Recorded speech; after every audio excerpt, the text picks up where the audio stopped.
Hey, g'day, and Chris Walker here, and today I want to speak to you about and share with you a few stories about goal setting and personal growth and all the sort of stuff that you love so much. Firstly, let's just recognize that it's the end of the year, and well, it's a fictitious end because this is a calendar year in the West. It's certainly not the Tibetan calendar, it's certainly not the Chinese calendar, it's certainly not the Hindu calendar. So there's a lot of calendars that this is not, but it's a symbolic time of year when we, on New Year's Day, make resolutions. So I'd love to talk to you today about doing your goals for 2020. Now, my image here is inviting you to sit down beside me, grab a cup of tea, and have a listen. And maybe there's a little motivation can come out of this to help you do a better job of goal setting than you did last year and the year before and the year before. So most people are pretty pissed off with goal setting because it doesn't always work. And the purpose of goal setting is not to give you targets in your life so that you're some sort of benign idiot that has to sort of create paintings on a ladder to know where you're going in life. The purpose of goal setting is to make sure you're growing in your life. Now, you know what happens to a tree when it doesn't grow? Nature destroys anything that doesn't fulfill its purpose, and our purpose, just like a tree's purpose, is to grow. What does growing look like in life? Let's have a quick look. Firstly, what is your history? Now, to unlearn your history is growing forward. So until such time as you look back in the rear vision mirror and reevaluate the stories of your past, you cannot grow into the future. So without any shadow of doubt, this is the greatest impediment to your future success. The stories that you currently tell about the past, the present, the stories are bullshit. The stories are built on experience. The stories are built on perceptions. And really, those stories need to be put through a really good ringer, a filter. And that filter is the laws of nature, because you can't define nature except in your head. So when we have an emotion about the past, this person was good to me, this person was bad to me, this situation was good, this situation is bad, I don't want to repeat that, I don't want to repeat this, this will never happen to me again, I'll make sure that never happens, I don't like people like this, I don't like people like that, this thing is never going to happen, I'm going to do this that never happened to me before, blah, blah, blah, blah, blah, blah, blah. And what you hear is a sequence of stories that is building the future to be exactly the same as the past. Groundhog Day. So, if you really want to set goals that are authentic, start with the very first thing, and the most important thing is make a list of all the people who've pissed you off. What is it about that pissed you off about them? Where have you got it? What's the benefit? Change your stories of the past. It's really important. But you could also go the whole hog and become more conscious, which is called unlearning. And unlearning is to take all the good stories as well and find what was bad about them. In other words, disconnect yourself or detach yourself from your whole history, your identity. Now, this identity crisis is replaced by a new identity, which is called your future.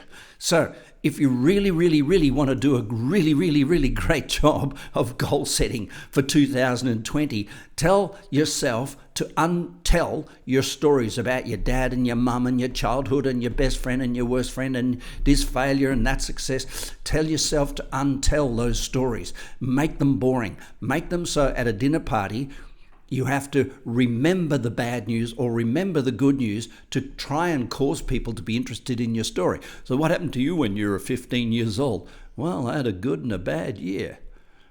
Oh. Well, that's not so interesting for the dinner party.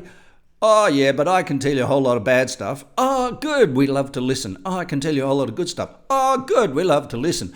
But the truth inside your heart is balance. Now, a wise person sees the two sides to a story and focuses on the positive. Or if they're in theatre, the negative or the positive. But an unwise person thinks there is a positive without a negative or a negative without a positive. That's the difference between unwise and wise living. The second part of this thing is your who. Who are you? And I'm going to go through that in this little video, and your why. Why are you doing all this? And if it's for a low motive, then you're going to be ruptured and fractured and disrupted and discombobulated by the mosquitoes that get through your window. And if it's for a high motive, the same mosquitoes get through your window, but who gives a shit? So let's just keep moving on here. I've listened to people over the last months ranting and raving about Sydney's air pollution control problem, about the smoke, and blaming the Prime Minister and blaming the government and blaming thing. But what they don't appreciate is we are the environment. We are the environment we create. Yes, there's air pollution. Yes, there's water pollution. Yes, there's land pollution, and we need to deal with it. But an angry person, a bitter person, a person who's blaming someone, a victim, a person who's blaming the world for all their stuff is more of a pollution in the planet, because they're polluting their children, they're polluting their work, they're polluting their body, they're polluting their mind.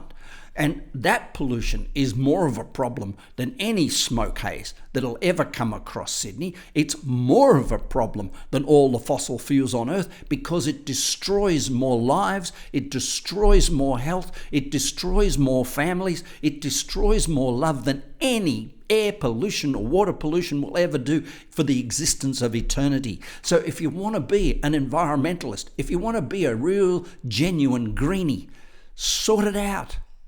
Get your head into gratitude, presence, certainty, and love for life. And that way, and only in that way, will the air be clear around you. Let's talk about those 4 magnificent questions all over again.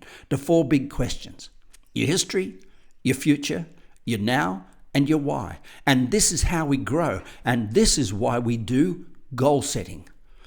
The purpose of goal setting is 3-pointed. 1, a vision for life. 2, the inspiration for life. And 3, a purpose for life. Vision, where you're going, and that really engages your heart. Inspiration, where are you right now, and how do you love that and be grateful for it? Purpose is, why do you wake up in the morning? And who do you serve? Because if it's a self-serving purpose, me, I, that's called narcissism.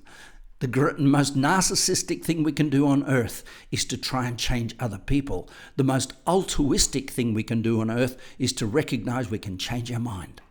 This is a power that is only available when you reconnect to nature and you disconnect from the intellectual theories of religions and all sorts of philosophies out there, and just come back to the truth of being a real human in the world. Your goals are about growth. Your goals are essential for your health, for your mind, for your spirit, and for your environment. And your goals will lead you to vision, inspiration, and purpose, or in another language that's sitting right on your table right now from me for your goal setting purpose: be, do, have. You are the environment you create. Create a vision, create inspiration and purpose, and all the air pollution that you think of that you need to fix will be handled in a really beautiful way. So let's talk about positive personal change, which is growth. So the question, where have you been? The story of your life is the greatest predictor of the future of your life. In order to have change, if you really are genuine about growth and change, you must undo and unlearn the stories. The stories of your life are like a huge freaking mountain backpack. And as you climb up a hill, and I've taken people to Nepal, I promise you this, even 3 or 4 kilos in a backpack makes the difference as to whether you're going to make it to the top or not. And if you're carrying baggage, which baggage looks like anger, fear, frustrations, guilt, annoyance, disappointment, expectations of others, if you're carrying this shit up the hill, there is no way you're going to make it to your destination. You're going to fall short. So in order for goals to be manifested, in order for goals to be genuine, in order for goals to really reveal positive personal change and growth, you must unpack some of your baggage. And that's the process we've shared with you. It's all too easy, isn't it? It's all too easy to dream about our goals as if it's a kiss on the back of the neck, if it's a sweet promise from the universe. But goals are more like this. Yes, goals confront. And if you've got baggage and if you've got stuff going on, your goals will just repeatedly hammer you and annoy you and frustrate you. And that's why people don't write them, because they don't want to be caught up in their truth. I love this image. Goals take you to a better place. And if you don't write goals down, if you don't do this properly, you end up not growing. And nature abhors things that don't grow. She destroys them. And just like this beautiful, well, I don't know what it looks like, a man's testicle, but I think it's a kiwi fruit. It eventually bursts open. God help us. So the process that I've shared with you in the past is the 4-column process, the mindfuck, the emotional shower. The emotional shower has 4 columns, and you know how to do that. I'm not going to spend time on this video doing the emotional shower with you again. If you're not clear on it, give me a call. Oh, isn't that beautiful? I love it. Where are you going? So 2015, 2020, 2025. Your goals are not just for 2020, but they're a dream. And you set your goals based on what do you want to do next year that will get you to where you want to go in 2025. So I would strongly suggest that 225 is a good target point for you to sit down and go, wow, what would I love life to look like? If I couldn't fail, what would I love to have my life happening? Now, if it's more of the same, a bigger house, a flatter car, electric car, a big another property, another 4 children, and if it's more of the same, that's not growth. It's Groundhog Day repeated, and all the problems you have now are just multiplied by 4 as you multiply things by 4. So what we want to do is reduce our problems, reduce the stress, reduce the strain, but actually multiply the wealth, multiply the number. In other words, greater in consciousness, less in number, less stress, greater impact. So many people just jump on a bandwagon and join a company and say, the company's going to XYZ, I'm going to jump on a bandwagon, go to XYZ. But when we talk about where you're going, your goals must be unfuckwithable. Unfuckwithable. Unfuckwithable. What does that mean? It means that there is no human name in your goal list. So it's a good example of this is to say, I'm going to Paris on holidays in December 2020. Well, someone might say, what about the family? And what you say in reply is, I will invite the family to join me. Or I'm going to have a romantic 2020. No names. And you go, but don't you mean with your partner? And you go, yes, I do. And I'll invite my partner to do it with me. But if they don't volunteer to jump on board, I'm going to have a romantic 2020, even if it's with nature walking or windsurfing or tiddlywinks or chess. I'm going to have a romantic year. And if you put a name in it, it makes you fuckwithable, and it makes you weak, and it makes you beaten down, and it makes you frustrated, and it adds problems to your life. And that's why a lot of goal setting fails, because we put companies and names and propositions in it that we can't control. If you say, I'm going to be a partner in a management consulting firm in 2020 or 21, that's cool. But if you say a specific firm, you are now brown-nosing to your firm in order to promote that proposition, to get that goal to come true. You can change companies, you can merge companies, you can move interstate, you can move intercountry to get that goal to come true. So if you bind yourself to a fuckwithable proposition of a name or a company or an individual, your goal is rubbish. Throw it in the rubbish tin. Better to not do it. Total human awareness. Now, when we say, where am I going? It's very easy to say, I'm going here. I'm going to build my business. But what we know from a tree, it doesn't just grow in one direction. It grows in 360-degree direction. And so what we've created, and you know this already, we've created a three-dimensional growth pattern. And what we've said is we grow in all 7 areas of our life, but we may grow in one bigger than all the rest. In other words, my mental, it may not be my highest priority, but I will grow in it. My health might not be my greatest priority, so I won't spend massive amounts of time on it, but I will improve my health by doing more in less time. How do I get more done in less time? That's the evolution of consciousness on the planet. Your priority in this particular chart that's on your screen now might be social engagement, might be social life, it might be global well-being for third world countries. It might be caring for the aged in your own community. And you might say, that's my priority. And in that case, you'll spend more time on it. But it doesn't mean the other 6 areas of life are ignored until they become troublesome. So, where are you going? 7 areas of life, 7 dreams, 7 visions, 5 years out. Then you come back to this next year and you say, what are my goals in a be, do, have sequence? Who are you?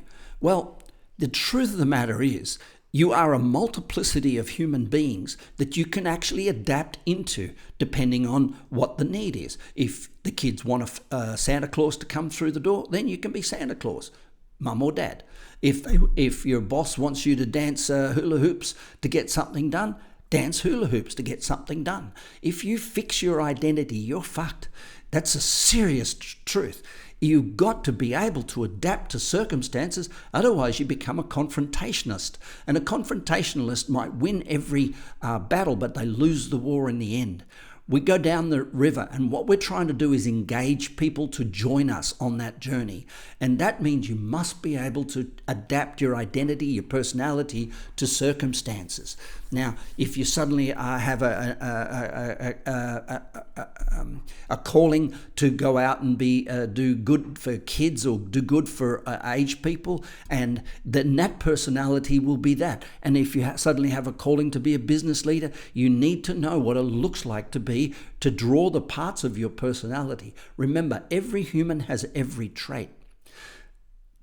This given is the truth. It throws a massive emphasis back on soul, because soul doesn't change. And you don't find your soul in meditation. You calm yourself down, or you may even develop another one of your character traits or your personality. But meditation that's taught mostly in the West, which I fight tooth and nail, is about relaxation. I would rather it be called relaxation. But to find your soul is a whole other journey. And if you have the awareness that we must be live in the monkey dance to enjoy life and to be able to be to celebrate the diversity of human nature, then you must also be able to come back to ground zero, come back to base, come back to that thing that doesn't change, that stillness, that emptiness within us called soul.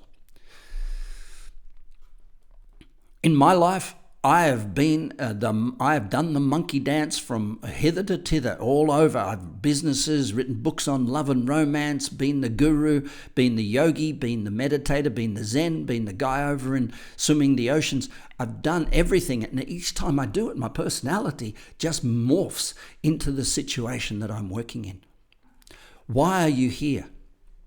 Well, when you build a pyramid, you build from the base up. There's no question that when you build a pyramid, you build from the base up. Nobody, not anybody, has imagined that the pyramids of Egypt were built from the top down. I mean, yes, we think about spaceships coming in and flying saucers and all sorts of magical things, but we never build a pyramid from the top down. Even those people would agree on that. Uh-oh. There are some things that just don't work for us, isn't there? We build a pyramid. We build our life from the base. So we build spiritual, mental, social, financial, career, health and happiness and success. But we build those 7 levels of the pyramid based on our personal values, Our personal values become the criteria for prioritization in our life, and it makes us unique. Those values are thumbprint specific to you, and it's really important once you've written your goals and once you've shared your goals and once you've got your goals all nailed down to know what your priorities are, therefore to know who you are. When they say know thyself, they mean know thy values. But even more importantly, there is a sequence of brain levels, and those brain levels are organized from got to, through should, through need to want, desire, and choose to, and love to. And what you find very often is people build those things from the top down instead of like this, from the bottom up. So in your goal list, there will be the things you need to have in order to create the things you want, in order to do the things you want to do. It's really important for discipline to create a daily routine that satisfies and completes your got-tos. And we will create that daily habit, that daily routine, once we know your annual goals. It's ridiculous to say, this is my daily routine, this is my schedule for the day, without knowing what your annual goals are. Otherwise, you might be walking up a mountain, but it turns out to be the wrong mountain. So build the pyramid from the bottom up. The bottom is your got-tos and your should-dos and your need to. They are the foundation principles that give you freedom to be this creative individual. You don't need to meditate to be creative. You don't need to use your subconscious mind to be creative. You don't need to be a hippie in order to be inspired. You don't need to go to church to be in the grace of God. What you need to do is build your got-tos so they don't distract you from your should-dos, and build your should-dos so they don't distract you from your need-tos, and build your need-tos so they don't distract you from your want-tos. And when you get to this point, which is what Maslow calls self-actualization, you become liberated as a normal, everyday living person to be inspired, creative, and get what you want in life. Many people, when you say to them, "Who are you?" they're led around their life by a little monkey. Now, for a lot of men, it's their penis. For a lot of other people, it's their emotions. For a huge number of people, it's their feelings. And feelings and emotions and private parts are a very low level of leadership, self-leadership, and very low level of awareness of what will drive you to live and gain and give and share and be happiest in life. Feelings are ridiculous. I feel this, I feel that. I feel tired, though I'm not going to get out of bed. I feel lazy, so I'm not going to do my goals. I don't feel inspired, so I don't want to go and do it. I feel this, so I'm not going to do my daily routine. If you follow your feelings, you are following a monkey without a brain. So I strongly suggest when you're writing down, who am I? Make sure that you understand it in a very clear way. And in a way that says, this is what my daily routine looks like no matter what I feel.